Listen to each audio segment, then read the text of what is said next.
Puji nama Tuhan, kita bersyukur kepada Tuhan. Kita sudah tiba di penghujung bulan Juli.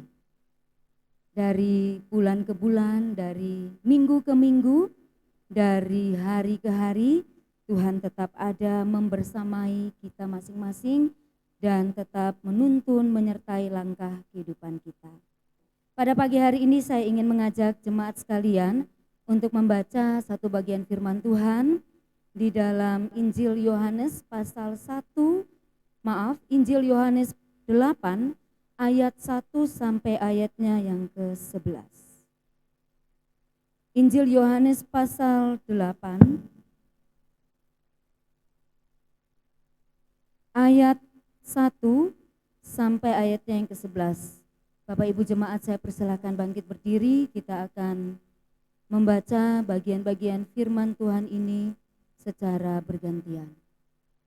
Saya akan membacakan ayat yang ganjil, jemaat sekalian silakan membaca ayatnya yang genap, mulai dari ayat 1 sampai seterusnya. Yohanes 8 ayat 1 sampai 11, demikian firman Tuhan. Tetapi Yesus pergi ke Bukit Zaitun.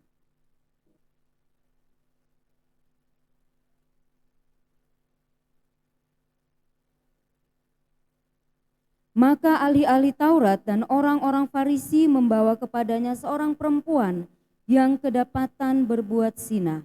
Mereka menempatkan perempuan itu di tengah-tengah.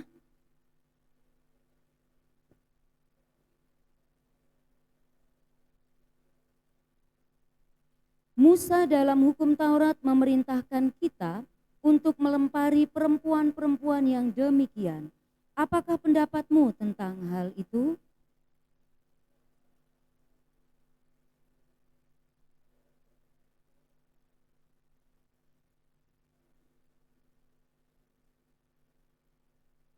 Dan ketika mereka terus-menerus bertanya kepadanya, ia pun bangkit berdiri lalu berkata kepada mereka, barang siapa di antara kamu tidak berdosa, hendaklah ia yang pertama melemparkan batu kepada perempuan itu.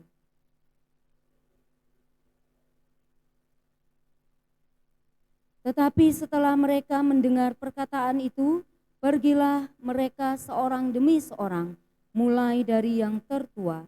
Akhirnya tinggallah Yesus seorang diri dengan perempuan itu yang tetap di tempatnya.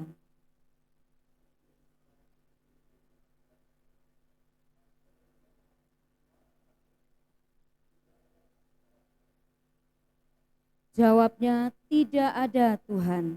Lalu kata Yesus, aku pun tidak menghukum engkau. Pergilah dan jangan berbuat dosa lagi mulai dari sekarang. Demikian pembacaan firman Tuhan kepada kita pada pagi hari ini. Yang berbahagia adalah setiap kita yang bukan hanya mendengar, tetapi yang juga melakukan firman Tuhan dalam hidup kita sehari-hari. Amin. Bapak Ibu dipersilakan duduk. Bapak Ibu yang terkasih, saya memberikan satu tema ya di situ, spread love not hate. Semoga pengucapan bahasa Inggris saya betul. Karena di sini saya tahu ada juga yang bisa berbahasa Inggris ya. Spread love not hate, yang berarti sebarkan kasih dan bukan kebencian. Ya, sebarkan kasih dan bukan kebencian. Nah, Bapak Ibu yang terkasih dalam Tuhan, kita hidup di tengah-tengah dunia, di tengah-tengah kehidupan masa kini yang perkembangan teknologi, perkembangan digital itu berkembang dengan begitu pesat, berkembang dengan sangat maju sekali. Di mana-mana kita lihat ya, kalau kita buka, Bapak Ibu yang aktif di medsos, ketika kita buka media sosial kita, di situ banyak memuat hal-hal seperti ini. Ya, ada berita-berita hoax, ujaran-ujaran kebencian, ya ada di mana-mana, bertebaran di sekeliling kita. Hate speech itu kata-kata ya ujaran kebencian itu ya, kata-kata yang penuh dengan amarah, yang penuh dengan dendam, makian, orang yang dipenuhi dengan berbagai-bagai macam kebencian. Kita berada di tengah-tengah situasi kondisi dunia yang demikian Bapak Ibu ya. Dan di tengah-tengah situasi yang seperti inilah Injil Kerajaan Allah yang sudah disampaikan oleh Pak Adi dalam khotbah-khotbah selama beberapa bulan terakhir ini, nilai-nilai Kerajaan Allah itulah yang mau terus kita wartakan, yang mau terus-menerus kita bangun, yang mau terus-menerus kita hadirkan di tengah-tengah dunia yang demikian ini. Saya memberikan 2 ilustrasi di situ. Yang kedua, kita melihat kalau kita perhatikan dengan baik ya, gambar itu gambar tangan yang semua menunjuk kepada seseorang. Ya. Tentu saja menunjuk di sini kita semua paham, menunjuk dengan adanya satu penghakiman di situ ya.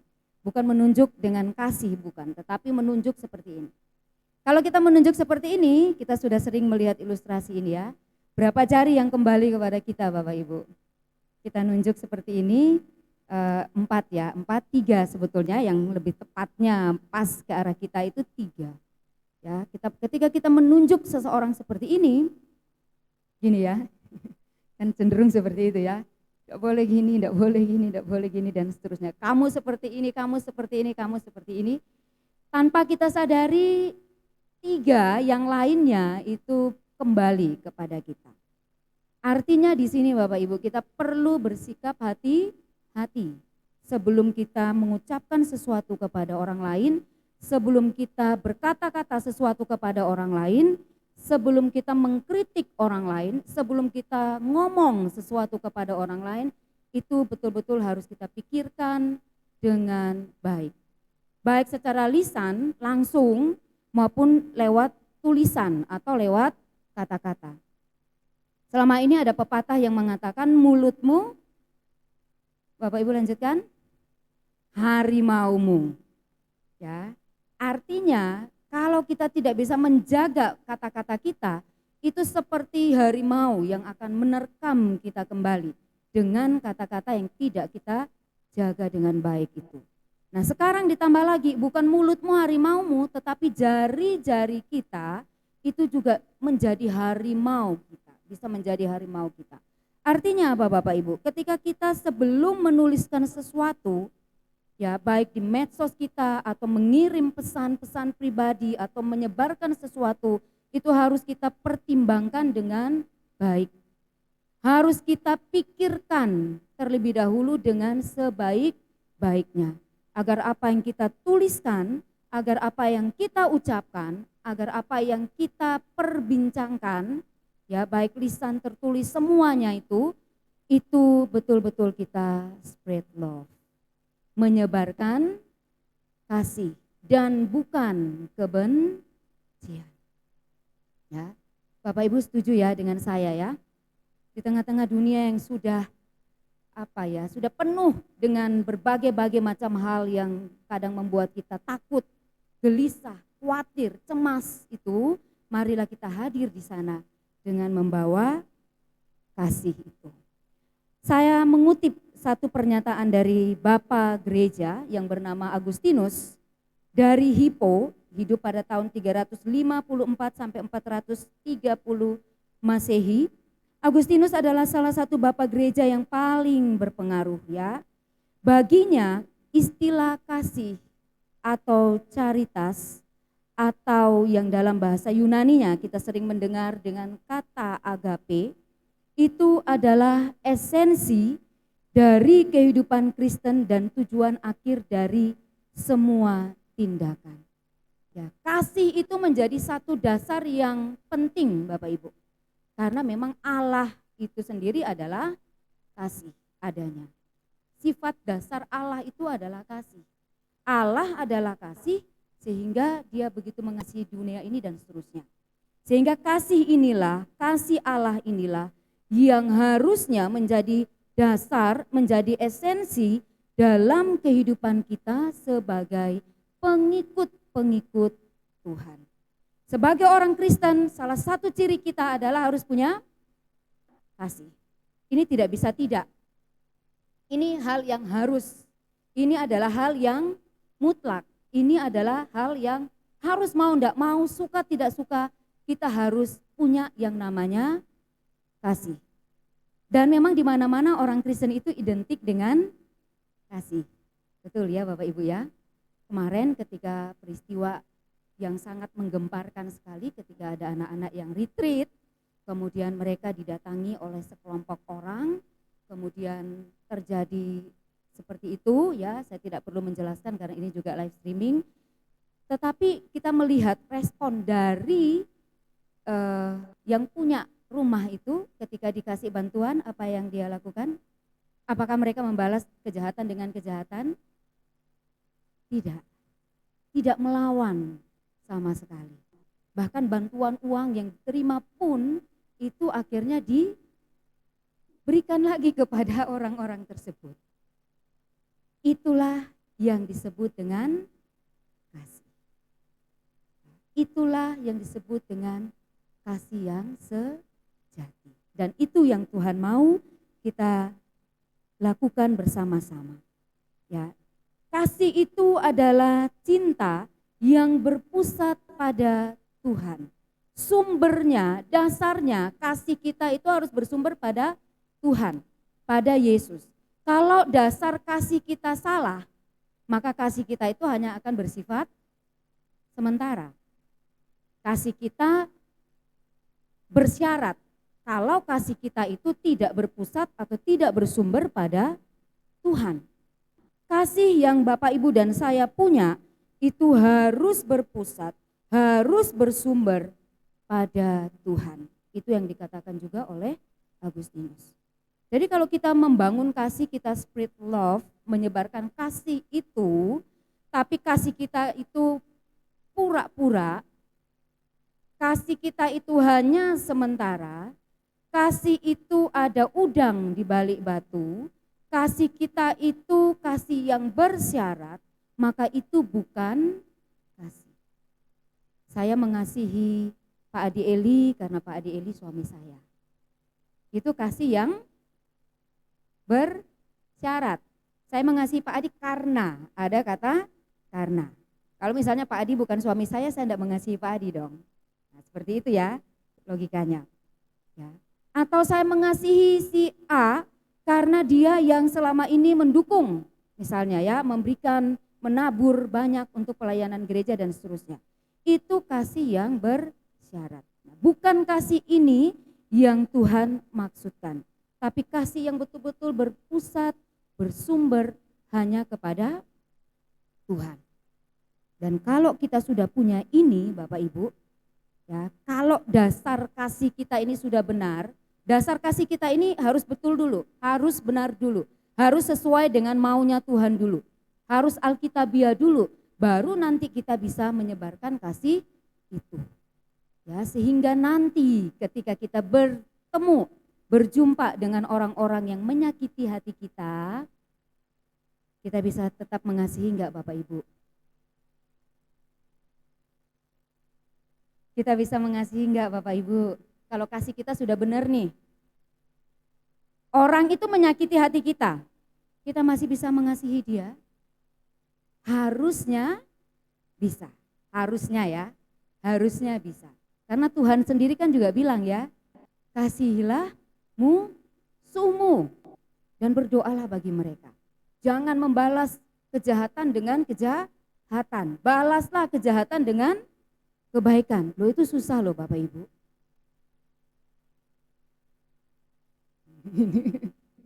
Loh itu susah loh Bapak Ibu ya, dalam prakteknya kalau kita ngomong seperti ini gampang. Tapi dalam kenyataannya, dalam prakteknya itu susah juga. Susah-susah gampang. Susah-susah gampang bukan berarti tidak bisa kita lakukan sama sekali ya. Kita bisa melakukan itu, tapi butuh effort yang lebih. Tuhan, dia sudah menyakiti hati saya. Sakit sekali. Ya, apalagi kalau yang menyakiti hati kita itu bukan orang lain. Kalau orang di luar sana itu gampang kita mengampuni, betul? Gampang sekali, oh ya sudah. Apalagi kalau dia tidak seiman dengan kita. Oh ya sudahlah. Tapi yang justru berbahaya ini adalah orang-orang yang dekat dengan kita. Orang-orang yang kita sayang, orang-orang yang kita kasihi. Lalu dia menyakiti hati kita. Apakah dengan semudah itu kita mau mengasihi dia? Apakah dengan semudah itu kita mau mengampuni dia? Kita akan belajar hari ini dari bagian firman Tuhan ini. Ya, kita akan melihat teladan Yesus yang sangat indah, yang sangat luar biasa. Tentang seorang perempuan, seorang wanita yang berbuat zina, yang berbuat dosa, kedapatan, tertangkap basah sedang berzina. Tetapi kasih Yesus mengalahkan segala-galanya, termasuk dosa yang dilakukan oleh perempuan itu. Ya. Kemudian masih dari Agustinus ya, saya lanjutkan sedikit. Kasih itu sebagai sumber kebahagiaan. Kalau di tengah-tengah kita ada kasih, maka yang terjadi adalah apa Bapak Ibu? Suasana apa yang tercipta ketika ada kasih di dalamnya? Pasti damai sejahtera. Kasih shalom itu kan ya artinya damai sejahtera, ya kan? Jadi kalau satu dengan yang lain saling mengasihi, satu dengan yang lain saling berbagi kasih, maka yang tercipta di situ adalah damai sejahtera. Idealnya seperti itu, dan itu yang Tuhan mau, dan itu yang Tuhan harapkan. Ya, Agustinus sendiri juga mengatakan bahwa kasih itu sebagai sumber kebahagiaan. Siapa sih yang tidak senang? Siapa yang tidak bahagia kalau yang satu dengan yang lain saling mengasihi? Ada kebahagiaan yang terpancar di situ. Sehingga sekalipun keluarga kita hidup sederhana, sehingga sekalipun kita mungkin berkekurangan, diizinkan Tuhan ya untuk mengalami kekurangan dan lain sebagainya. Tapi jika di dalam semua kesederhanaan kita, di dalam segala pergumulan yang kita hadapi, ada kasih di situ yang mempererat satu dengan yang lain, makan dengan tempe, garam, dan sambal pun akan terasa nikmat. Karena ada kasih. Karena ada sukacita. Ingat ya Bapak Ibu ya, kasih itu sumber kebahagiaan. Kemudian kasih dan kebenaran. Kasih dan kebenaran itu ibaratnya keping mata uang yang tidak bisa dipisah satu dengan yang lain. Kebenaran yang dimaksudkan di sini adalah kebenaran yang sejati. Kasih yang sejati sejalan dengan kebenaran yang sejati yang bersumber dari firman Tuhan. Itu sedikit ya tentang kasih. Dan mari kita punya kasih yang seperti ini, kasih yang berpusat pada Tuhan, kasih sebagai sumber kebahagiaan, dan kasih dan kebenaran itu harus berjalan seiringan. Nah, kita perhatikan Bapak Ibu dalam konteks firman Tuhan ini. Ya, sekarang kita lihat, perhatikan bersama. Tadi kita sudah membaca pasal 8 ayat 1 sampai 11. Ini adalah ayat-ayat Alkitab yang sangat terkenal sekali dan kita mungkin sudah sering untuk membacanya. Yesus datang ke bait Allah setelah dia mengasingkan diri di Bukit Zaitun, dia menenangkan diri sejenak, dia cas dirinya kembali untuk memperoleh kekuatan baru, mendapatkan energi yang baru. Lalu pagi-pagi benar Alkitab katakan Yesus datang ke bait Allah. Ya, dia ke bait Allah itu untuk mengajar. Yesus datang ke bait Allah untuk mengajar dan kemudian ada ahli-ahli Taurat dan orang-orang Farisi yang datang untuk berjumpa dengan Yesus sambil membawa seorang perempuan yang kedapatan berzina. Nah, kita perlu mengetahui sedikit tentang siapakah ahli Taurat. Ya, mungkin kita sering membaca ya, ahli-ahli Taurat, orang-orang Farisi, tapi siapakah sesungguhnya ahli Taurat itu? Saya mencatat di sini ya, saya mencoba cari informasi, ahli Taurat ini adalah orang-orang yang ahli dalam mempelajari, menyalin, menafsirkan, dan mengajarkan hukum Musa atau hukum Taurat itu ya. Kita kenal, kita ketahui bersama bahwa hukum Taurat Musa itu kalau di dalam Alkitab kita Perjanjian Lama itu ada 5. Mulai dari Kejadian, Keluaran, Imamat, Bilangan, langan. Itu dikenal dengan kitab Musa atau kitab Taurat. Jadi orang-orang ya sesuai dengan namanya ya, ahli Taurat. Berarti ahli dalam hukum Taurat atau hukum Musa. Mereka tahu betul, mereka paham betul. Mereka menguasai betul ya. Bukan hanya menguasai tapi mereka menafsirkan dan juga mengajarkan itu kepada jemaat, kepada orang-orang Yahudi. Mereka sangat dihormati karena pengetahuan mereka yang mendalam tentang hukum Allah, baik yang tertulis maupun yang lisan. Ya, kalau kita baca 10 perintah Tuhan di Keluaran pasal 20, itu kan yang tertulis di situ hanya berapa? 10. Tapi sesungguhnya hukum Taurat itu ada banyak sekali. Ya, termasuk menjelaskan atau mengatur hal-hal yang sangat-sangat kecil secara detail. Misalnya hari Sabat tidak boleh ngapa-ngapain, tidak boleh melakukan sesuatu itu diperinci lagi. Tidak boleh berjalan mungkin sejauh berapa meter gitu ya. Tidak boleh pergi ke mana lagi. Tidak boleh bekerja. Bahkan saya pernah membaca itu ada orang yang sakit di hari Sabat pun tidak boleh ditolong. Itu seketat itu peraturan hukum Taurat ini ya. Kalau yang kita ketahui kan hanya 10 itu. Tapi yang lebih detailnya itu ada banyak. Kemudian siapakah orang Farisi?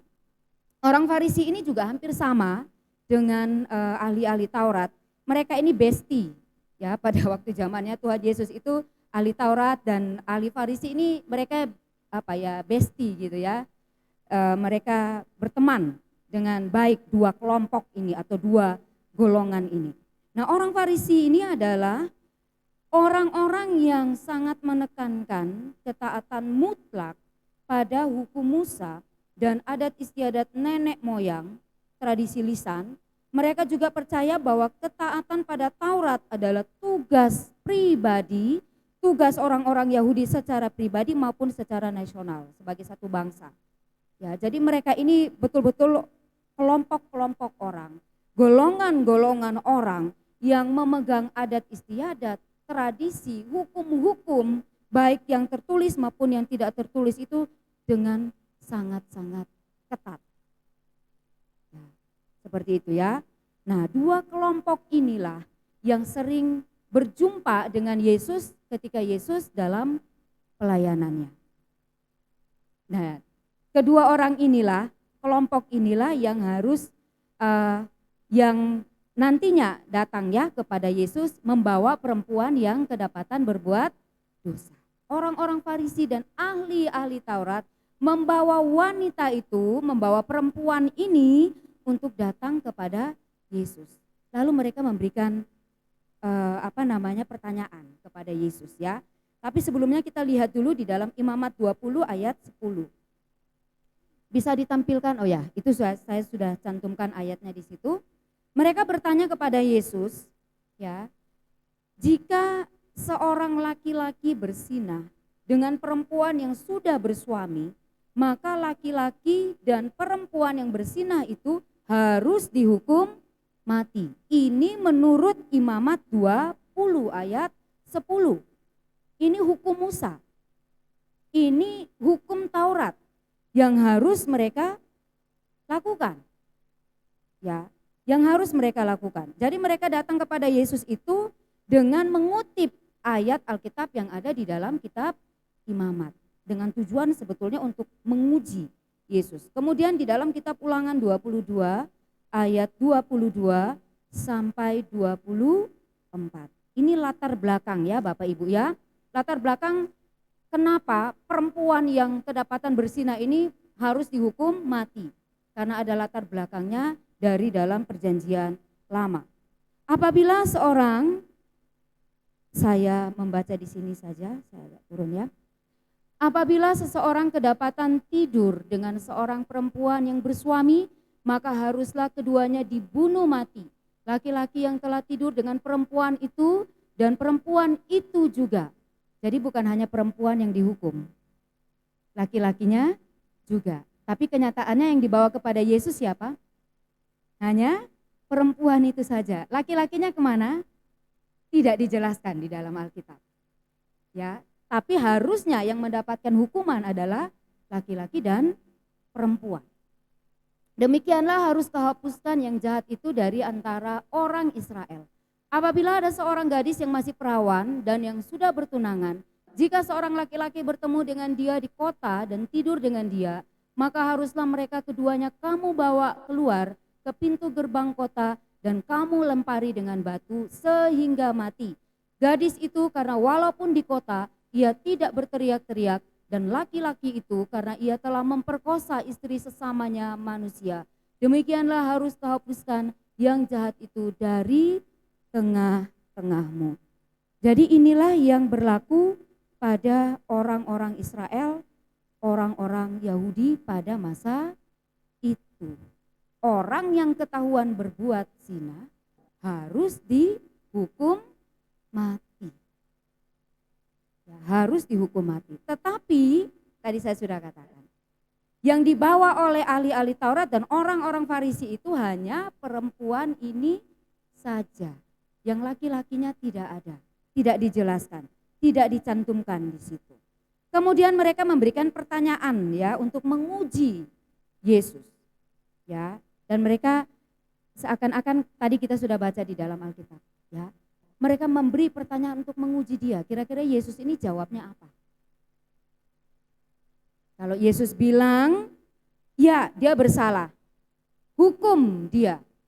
Itu bertentangan dengan ajarannya Tuhan Yesus sendiri tentang apa? Kasih itu tadi, love itu tadi ya. Bertentangan dengan kasihnya sendiri dan bisa juga melanggar otoritas Romawi yang memang melarang orang Yahudi melakukan hukuman mati. Kalau Yesus jawab, ya dia bersalah, hukum saja dia sesuai dengan hukum Taurat yang ada. Kemudian kalau Yesus jawab, jangan hukum dia, artinya Yesus melanggar apa tadi? Hukum Taurat, hukum Musa. Nah, kemudian dengan hikmatnya, kita perhatikan di dalam pembacaan kita tadi itu, apakah Yesus langsung bereaksi ketika mendengar pertanyaan dari orang-orang Yahudi? Coba kita kembali ke Alkitab kita ya.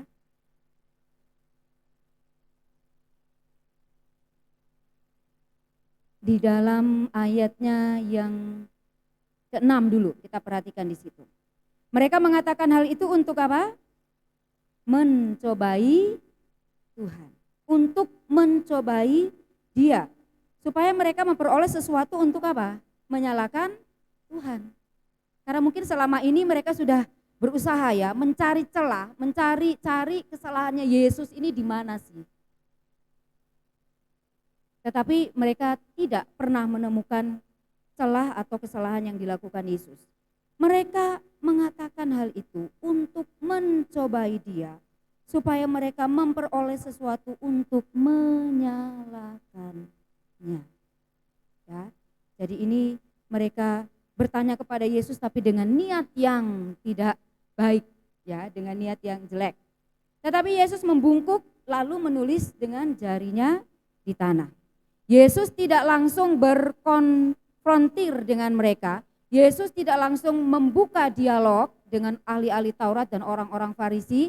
Yesus tidak langsung berkonflik dengan mereka, tetapi yang dilakukan oleh Yesus adalah apa?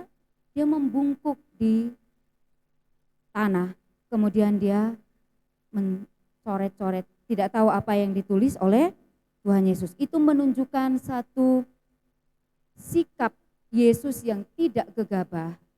Itu menunjukkan satu sikap Yesus yang penuh dengan ketenangan, yang penuh dengan perhitungan, yang penuh dengan pertimbangan, dan yang tentunya penuh dengan hikmat.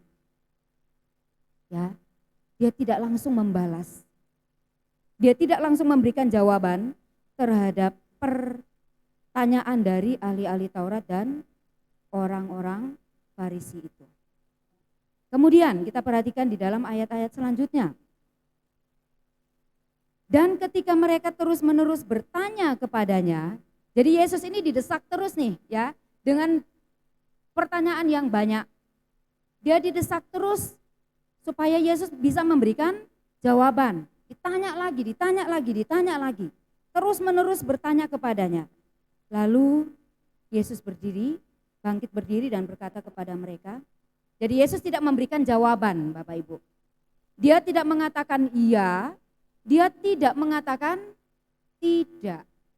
Tetapi dengan hikmatnya, dengan pengetahuan dan yang penuh dengan pertimbangan ketenangan itu tadi, Yesus berkata kepada orang-orang itu, barang siapa di antara kamu tidak berdosa, hendaklah ia yang pertama melemparkan batu itu kepada perempuan itu.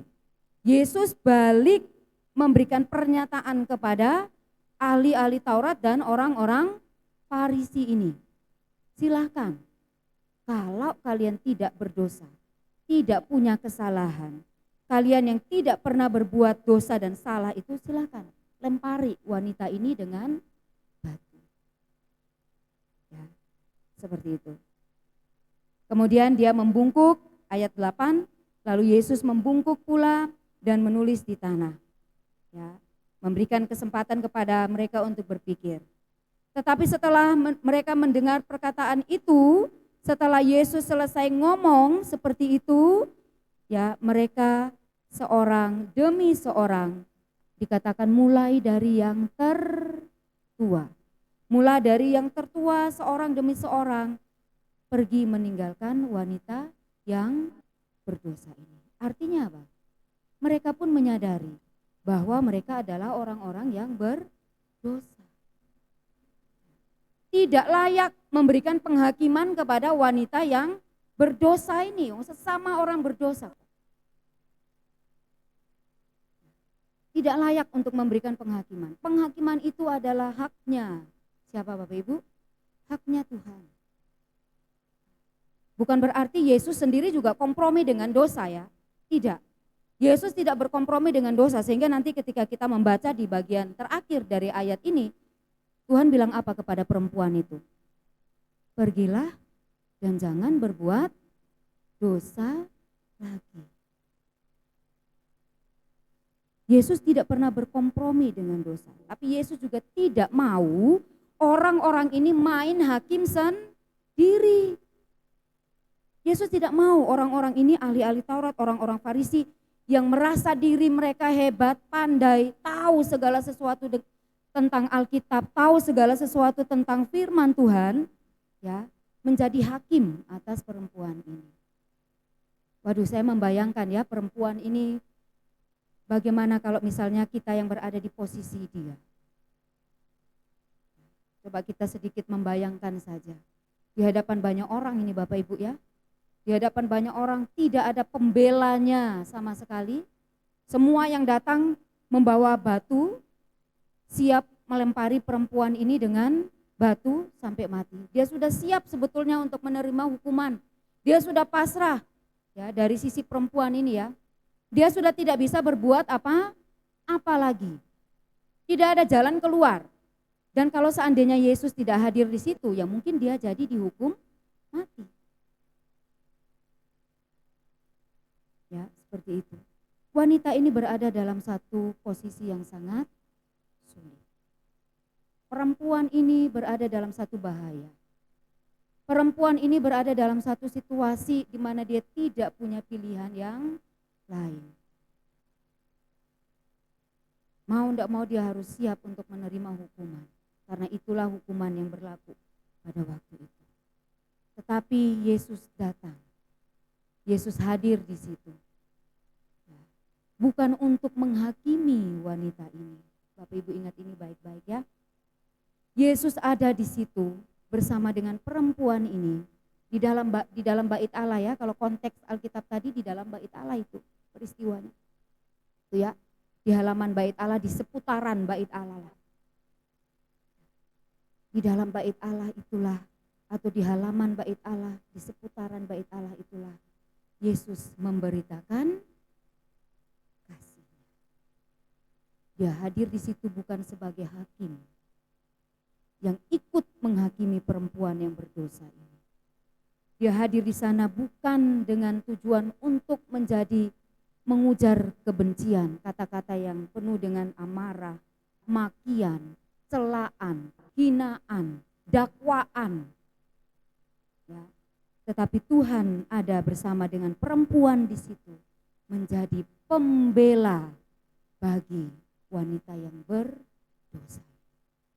Ya. Dan menyatakan kasihnya yang agung itu, kasihnya yang sejati itu, caritas atau agape itu kepada perempuan yang berdosa. Sehingga wanita yang berdosa ini akhirnya dosanya diampuni oleh Tuhan. Dia dikasih kesempatan lagi oleh Yesus, pergilah dan jangan berbuat dosa. Ada kasih di situ Bapak Ibu, kasih yang luar biasa. Kasih yang menutupi segala pelanggaran.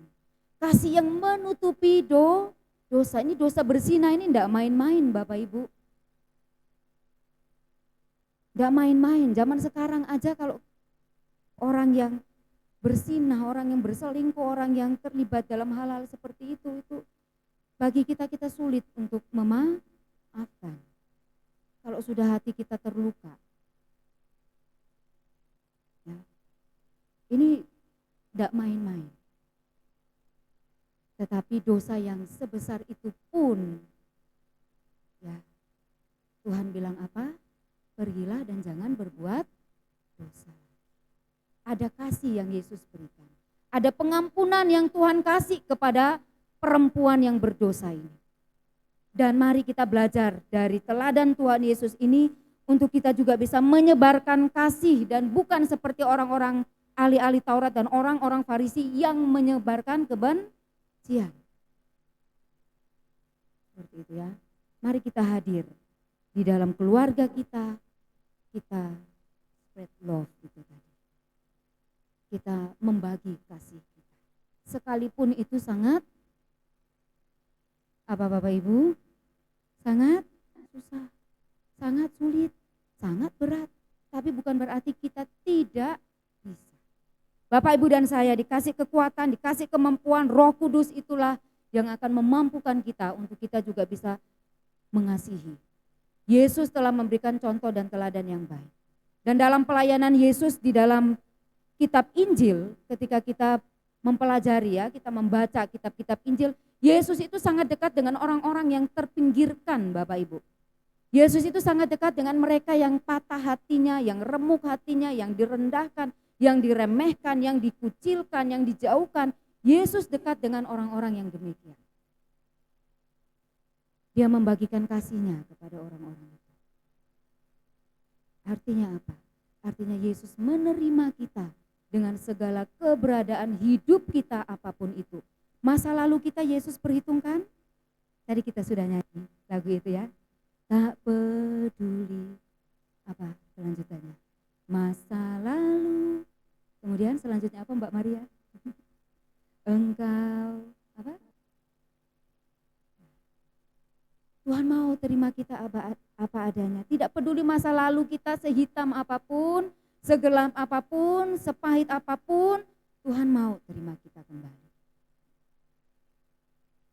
Itu ya Bapak Ibu. Amin. Mari datang kepada Tuhan.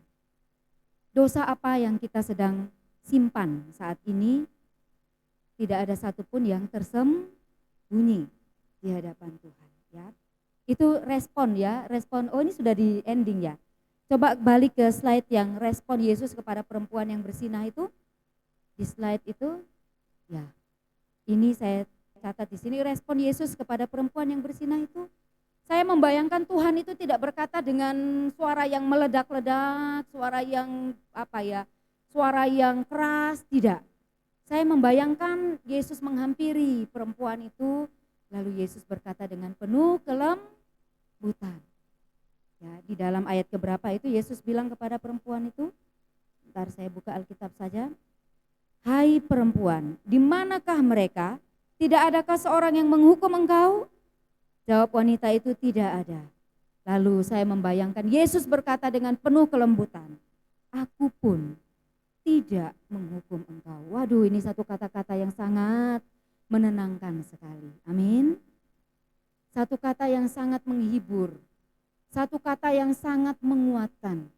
Satu kata yang sangat memberi kebebasan kepada perempuan ini. Aku pun tidak menghukum engkau. Ya, pergilah dan jangan berbuat dosa lagi mulai dari sekarang. Inilah yang disebut dengan pengampunan. Ya, pergilah dan jangan berbuat dosa lagi. Aku juga tidak menghukum engkau. Kalau kata-kata ini ditujukan kepada kita, Bapak Ibu, bagaimana? Kita merasakan apa? Ada aliran damai sejahtera. Saya yakin wanita ini juga merasakan damai dan sejahtera di dalam hidupnya.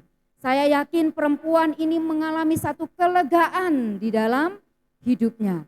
Saya yakin wanita ini seketika itu juga terbebas dari dosa-dosanya. Saya yakin wanita ini juga penuh dengan derayan air mata. Kalau kita mau mencoba membuat skenario dramanya mungkin ya, seperti itu. Dia pasti menangis, terharu, hatinya tenang, hatinya dijamah oleh Tuhan ketika dia mendengar kata-kata itu. Ya. Yesus tidak menjadi hakim atas perempuan ini, tapi Yesus memberikan kasih-Nya kepada wanita yang berdosa ini. Bapak Ibu yang terkasih, itu dua respon Yesus kepada perempuan yang bersinah, berbicara dengan lembut, bukan menghakimi dan tidak memberikan tuduhan. Kemudian Yesus memberikan pengampunan dan tidak memberikan penghukuman. Tidak ada Yesus memberikan penghakuman dan bukan penghukuman. Lalu maknanya apa Bapak Ibu bagi kita? Maknanya apa bagi Bapak Ibu dan saya? Yang pertama, dengan melihat kisah ini peristiwa yang betul-betul terjadi ya, bukan perumpamaan ya Bapak Ibu ya. Kalau di dalam Alkitab itu ada perumpamaan. Kalau perumpamaan itu ibaratnya seperti satu ilustrasi. Ya, itu perumpamaan, hanya gambaran, hanya cerita. Tapi kalau ini adalah kisah yang betul-betul terjadi dan dicatat oleh Rasul Yohanes. Dengan melihat kisah ini, memaknai kisah ini, melihat tokoh perempuan ini yang bersinah ini, maka kita tentunya juga menyadari siapa diri kita di hadapan Tuhan. Kita semua adalah sama-sama orang berdosa yang membutuhkan pengampunan dari Allah, yang membutuhkan pengampunan kasih dari Tuhan. Sesama orang berdosa ini, mari kita juga menyadari Bapak Ibu bahwa kita juga punya dosa. Sebelum kita mengoreksi orang lain, sebelum kita menuduh orang lain, sebelum kita memberi dakwaan kepada orang lain, sebelum kita mencecar orang lain, menunjuk orang lain seperti ini, mari kita sendiri juga bisa mengoreksi diri kita. Ya, saya menunjuk seperti ini, apakah saya juga sudah sebaik dia? Ataukah ada dosa yang mungkin masih saya sembunyikan juga yang tidak diketahui oleh orang lain? Seringkali kita dengan gampangnya menjadi hakim atas sesama kita. Sehingga Alkitab sendiri bilang ya, selumbar yang kecil itu di mata orang lain kita bisa lihat. Tetapi balok yang ada pada mata kita sendiri kita bisa lihat apa enggak? Enggak bisa. Selumbar yang kecil pada mata orang lain kita bisa lihat. Artinya kesalahan yang sekecil apapun yang dilakukan oleh orang lain, itu yang kita lihat dan kita ingat. Celakanya di situ Bapak Ibu ya. Kita ingat dengan baik ini ya. Oh, dia pernah berbuat salah seperti ini. Kita melupakan segala kebaikannya dia. Noda setitik merusak susu sebelanga. Itu kata peribahasa. Itu kata pepatah. Kesalahan kita yang kecil, kita melakukan satu kesalahan dibandingkan dengan ribuan kebaikan yang lain. Yang diingat apa Bapak Ibu? Biasanya Kesalahan itu yang diingat. Keburukan orang itu yang diingat. Sekarang kita balik ya. Mari kita mengingat-ingat kebaikan orang lain itu yang lebih banyak. Karena kasih menutupi segala dosa. Kasih menutupi segala pelanggaran. Itu Bapak Ibu ya. Kasih menutupi segala dosa, kasih menutupi segala pelanggaran. Sekali lagi ingat bahwa Tuhan tidak pernah berkompromi juga dengan yang namanya dosa. Dosa ya tetap dosa. Seperti itu. Itu poin yang pertama. Mari kita ingat bahwa kita ini juga orang yang berdosa. Ya. Lalu yang kedua, ini tadi yang sudah saya bahas di dalam pemberitaan firman Tuhan, ya, tidak menghakimi. Ya. Tidak dengan gampangnya menuduh, memberikan penghakiman, menyakiti hati orang dengan kata-kata kita yang mungkin belum tentu betul, yang mungkin belum tentu benar. Hoax tadi di awal khotbah itu ya, ada gambar tulisan hoax itu. Tetapi kita mudah termakan dengan omongan-omongan palsu, berita-berita miring, berita-berita negatif, sehingga kita juga dengan mudahnya menghakimi. Padahal kita belum tahu kebenarannya seperti apa. Mari kita mawas diri masing-masing supaya jangan menghakimi satu dengan yang lain. Allah memberikan pengampunan kepada Bapak Ibu dan saya. Inti dari Yohanes 8 ayat 1 sampai 11 ini sebetulnya ada dua. Hanya dua. Kasih dan pengampunan. Itu intinya dari ayat pasal 8 Yohanes ayat 1 sampai 11. Allah memberikan kasih kepada perempuan berdosa ini. Perempuan berdosa ini sebetulnya melambangkan siapa Bapak Ibu? Perempuan berdosa ini sebetulnya mewakili siapa? Mewakili kita. Mewakili kita orang-orang yang berdosa ini. Ada pengampunan yang Tuhan berikan kepada perempuan. Tuhan berikan pengampunan juga kepada kita. Dan Allah kita itu adalah Allah yang penuh dengan kasih. Karena memang Allah itu sendiri adalah kasih adanya. Jadi marilah Bapak Ibu dan saya, kita perbanyak spread love, menyebarkan kasih. Mulai mengurangi kata-kata yang penuh dengan amarah, kata-kata yang penuh dengan kebencian, sikap kita yang penuh dengan dengki, iri hati, kebencian dan teman-temannya itu. Sebarkan kasih dan bukan kejahatan. Hate itu apa ya? Kejahatan, betul ya? Ya, kebencian, maafkan saya. Ya. Mari kita sebarkan kasih, perbanyak perbuatan-perbuatan kasih kita, dan bukan ujaran-ujaran, sikap-sikap yang penuh dengan kebencian. Kapan mulai mempraktekannya Bapak Ibu? Besok, lusa. Kapan mulai mau melakukannya? Ini saya juga bertanya pada diri saya sendiri ya. Karena terkadang kita begitu dengan mudahnya bisa ngomong, bisa khotbah, tapi mari bersama-sama kita belajar untuk perbanyak kasih. Kapan kita mau melakukan Bapak Ibu? Kita sepakat dulu lah. Kapan mulai kita mau melakukan? Mulai tahun depan? Tahun 2026? Atau tunggu dulu Bu, saya siap dulu. Tunggu Bu, saya belum siap Bu. Nah, terus pertanyaannya yang berikutnya, kalau jawabannya seperti itu, pertanyaannya selanjutnya kira-kira apa? Nah itu dia. Kapan siapnya? Ya, silakan Bapak Ibu jawab di dalam hati masing-masing. Ya, yang jelas firman Tuhan ini berbicara kepada kita pada hari ini. Ya, biarkan Roh Kudus yang akan terus melanjutkan di dalam hati Bapak Ibu sekalian dan katakan kepada Tuhan, Tuhan, kami mau saya mau mempraktekkan, belajar melakukan firman Tuhan ini mulai saat ini. Kalau bukan sekarang, kapan lagi? Kalau bukan kita, siapa lagi? Harus dimulai dari diri kita. Sejak kapan? Ya sejak sekarang. Amin. Tuhan Yesus memberkati kita dengan firman-Nya pada hari ini. Kata-kata bijaknya, kata-kata hari ini. Ya. Mari kita membagi kasih dan bukan kebencian. Selamat mempraktekkan melakukan firman Tuhan di dalam hidup kita masing-masing. Amin.